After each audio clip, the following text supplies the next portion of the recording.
And let's talk about example 2. So same deal. There's 3 parts to this. So I'll talk you through it, and then when we get to the you try it part, I'm going to have you pause the video, have you try it yourself, and then you can listen to my explanation. So it says a car starts a journey with a full tank of gas. The equation y equals 16 minus 0.05x relates the number of gallons of gas y left in the tank to the number of miles the car has traveled to x. What are the x and y intercepts of the graph of this equation, and what do they represent about the situation? So that is the line. The graph is a line. It has a negative slope. A negative slope seems to make sense for this situation because if it's the distance you've traveled comparing to the gas remaining in your tank, the further you travel, the less gas that is going to remain in your tank. So as you drive, you burn the gas, right? So in this case, that seems to make sense. It also makes sense that the line is only in the first quadrant, like it doesn't extend to the left and it doesn't extend down. Reason being, the initial distance traveled is 0. When you start your journey, you're at mile 0. There's no negative distance. It doesn't make sense, right?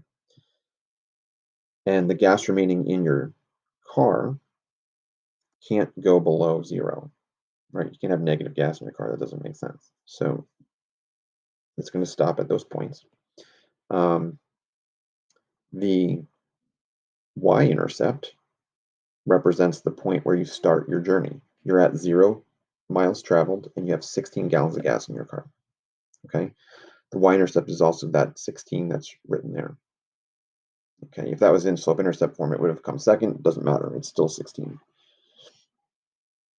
The x-intercept represents where you've traveled 320 miles and you have 0 gallons left in your car. So that's where you ran out of gas, 320 miles down the road. Okay. And again, that's just pointing out what we just talked about. All right, so again, I'm not hitting next. I'm just going over to hit the next part of this example. All right, so what are the x and y intercepts of the graph y equals absolute value of x minus 3? I'm going to graph it. All right, that's the easiest thing to do. Actually, no. You know what I'm going to do instead? Let's talk about how to find x and y intercepts by hand. Again, you could graph this, and that's fine.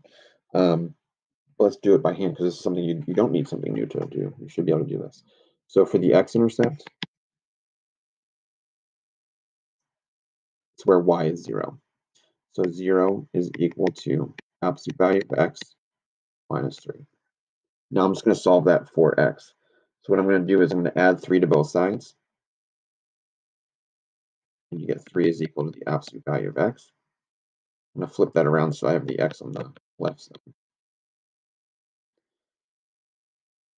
And I don't know if you remember this when you solved absolute value equations in Algebra 1.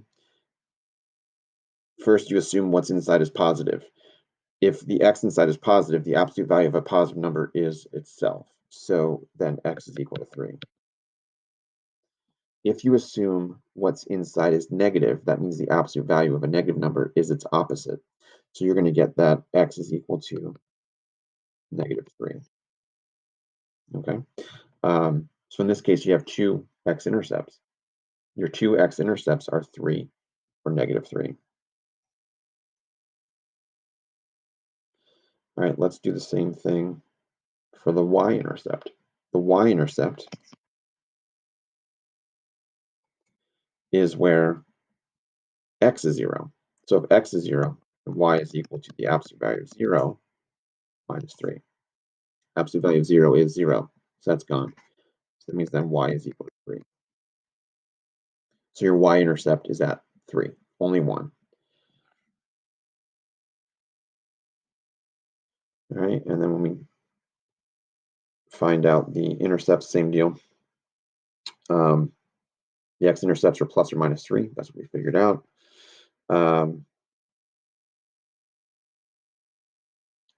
the x-intercepts are also called the zeros of the function because they are the input values that result in a function output value of 0. They also, again, are the x-intercepts. They're where they cross the x-origin on the graph. So that's how you'll be able to find them if you just were looking at a graph.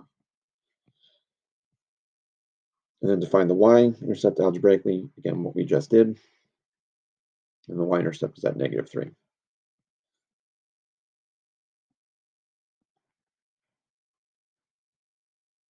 Okay, so let's just do the third part. All right, so what are the x and y-intercepts of g of x is equal to 4 minus x squared?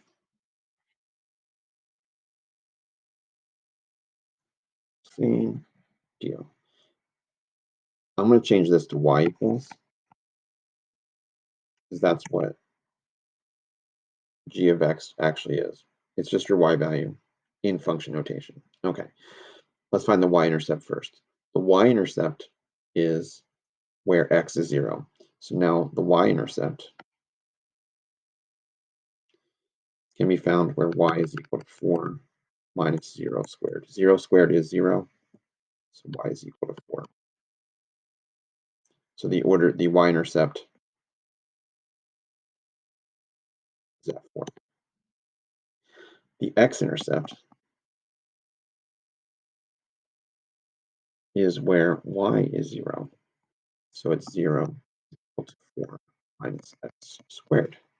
So I'm solving that for x. I'm going to add x squared to both sides. You get x squared is equal to 4. I'm going to take a square root of both sides, and I get x is equal to plus or minus 2. Again, square root of 4 is 2 or -2. So those are my intercepts. I'm going to go ahead and type that in. I guess it asked for x-intercept first, so I'm going to do that first. So x-intercept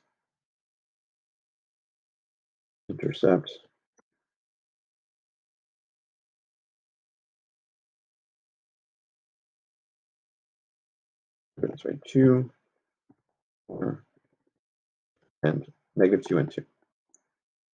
And the y-intercept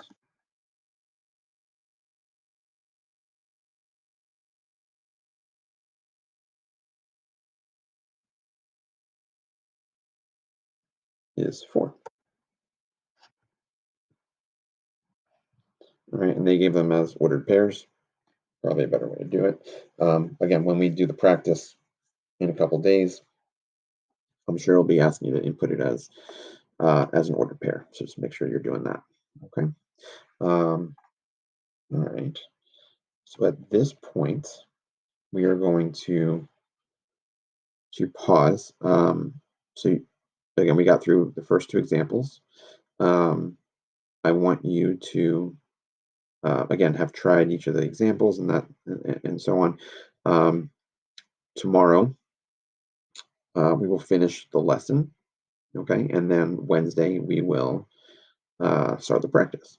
Okay, and reach out if you have any questions. But at this point, I just want you following along and filling out the textbook as you go. All right. Again, reach out if you have any questions.